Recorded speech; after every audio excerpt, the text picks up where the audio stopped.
Thank you so very much. It's been an exciting afternoon, isn't it? And we're going to make it just a couple of observations before we break for dinner.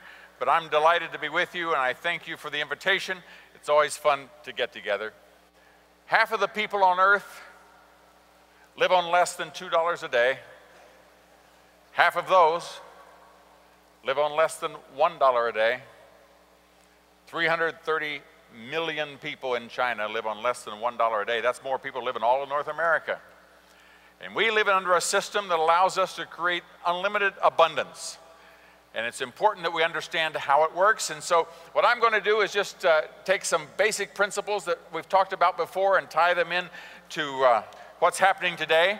So for those that this is your first time experience, you're going to hear a quick overview as to why our countries are so prosperous.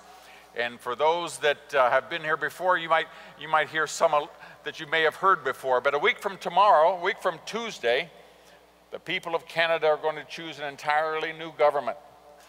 And 3 weeks from Tuesday, the people of the United States are going to choose a new president and Congress for the next several years.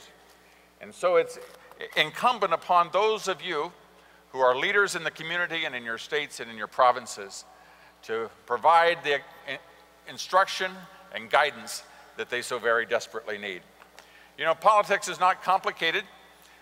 Let me just steal the little brief that I've had before. This is a little bit encouraging because as I take on this spirit of support, the computer responds. And so what I want to do is just remind you that we're going to choose leadership, and one of the essential ingredients is in business, essential ingredient in any relationship is integrity. And I dealt with some folks right here in this city one time, and I discovered that they were moral people, they were good people, faithful churchgoers and all, but I found out that what they had led me to believe was not necessarily the case. It wasn't a lie. It wasn't illegal, and it wasn't really immoral, but it just wasn't something I could count on. And I had, as a young man, I struggled with that. How is it that these people that supposedly were people I should be able to trust? And I came up with a definition of integrity, and I came up with an integrity definition that has two parts. Part of it is morality, and I define morality as not doing what's wrong. You don't lie, you don't cheat, you don't steal. Person can count on you, but it's more than that. Integrity means that you can, time of crisis, you can lean on them and they'll be there. And for that person, it requires a person of character. I define a person of character as a person who's doing what's right. So it's not enough just not to do what's wrong in a business. It's essential to also know that when they can talk to you and count on you, that you will do what is right. And let me just emphasize again, and that is, you cannot do what is right if you're doing what's wrong. You can still fail to do what's wrong, not do anything wrong. Like Edmund Burke said, all that's necessary for tyranny to prosper is for good men to do nothing. We can just sit idly by and do nothing, and that's not doing anything wrong. But that's not someone you can trust. That's not a leader. That's not a person of character. That's not a person of integrity.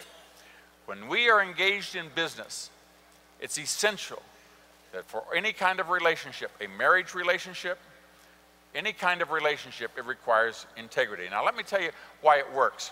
Recently in the United States, we're going through an exciting time, and it has to do with this, and people have asked that I explain it just a little bit as to how this works. And let me emphasize at the beginning, we are reading in the newspapers about a financial crisis. We're not reading about an economic crisis. A financial crisis is regulations and activities that aren't correct. An economic crisis is when there is not an economy that functions. But in all of our countries and elsewhere in the world, people are growing crops, people are building products. It's a financial crisis, and it can be fixed because it was created by man, and it can be corrected by man if we understand what it is. Quickly, there is a thing called a government-sponsored entity, a GSE, and here's the way that it works. The way that a banking system works is that everybody puts money in a bank, and then the banker loans that money out to people who can be trusted to repay it. And so in rural areas of Alberta or Saskatchewan or Kansas or Texas, the little banker gets the money from the people in the community, and then he loans it out to people around him that he can count on them to return it to them. Well, what happens when he loans all the money out? Well, there's really not much to do at that point. Just put your feet up on the desk and sit back and relax. And so 100 years ago, some investment bankers came up with a better idea. And they said, here's what we will do. We'll loan money to banks. And they would be called investment bankers or a banker's banker. And they would come in, and maybe that farmer in Kansas, maybe that little banker loaned $1 million to this farmer. And so this corresponding bank in Chicago or New York would come in, and they would say to that little farmer bank in Kansas, I'll tell you that $1 million loan, I'll buy that loan from you for $950,000. You've made money on the deposit. You'll make a little bit of money. We'll collect it over the next 30 years. We'll make a little bit of money. But more than that, you'll have $950,000 back in your bank that you can then loan again.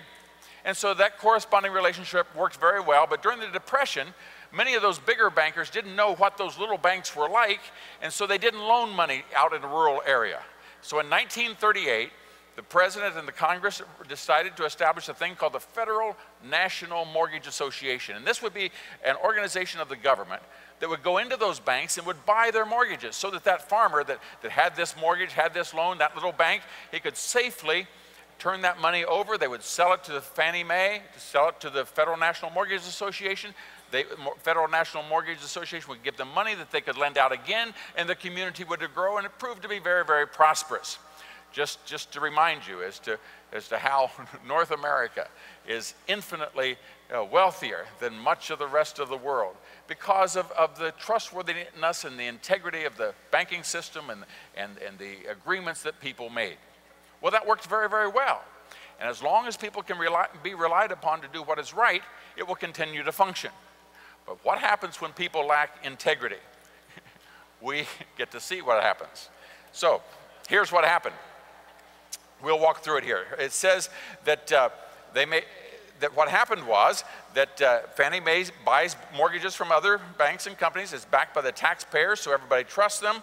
And what would happen is that when they would buy these loans, they would bundle them and they would sell them on the international market. And so very wealthy people that wanted to invest money, the safest place they could put their money would be in a government-backed mortgage. If you were a rich man in Buenos Aires, or you were a bank in Germany, or you were a bank in China, or you're an insurance company anywhere, you could buy this, you could invest in this bundle of mortgages, and you could open up the mortgage and you could find exactly the property, who owns it, where it's located. You could actually get in an airplane, get in a car and go drive and find it, 128th Maple Street, Topeka, Kansas. That's where that mortgage was. And as long as everybody understood how that was going, that was trustworthy. It worked well for everyone. But then in 1997, what happened was that people began to understand that why don't we take some of this money and not give it to people that didn't necessarily have the capacity to repay?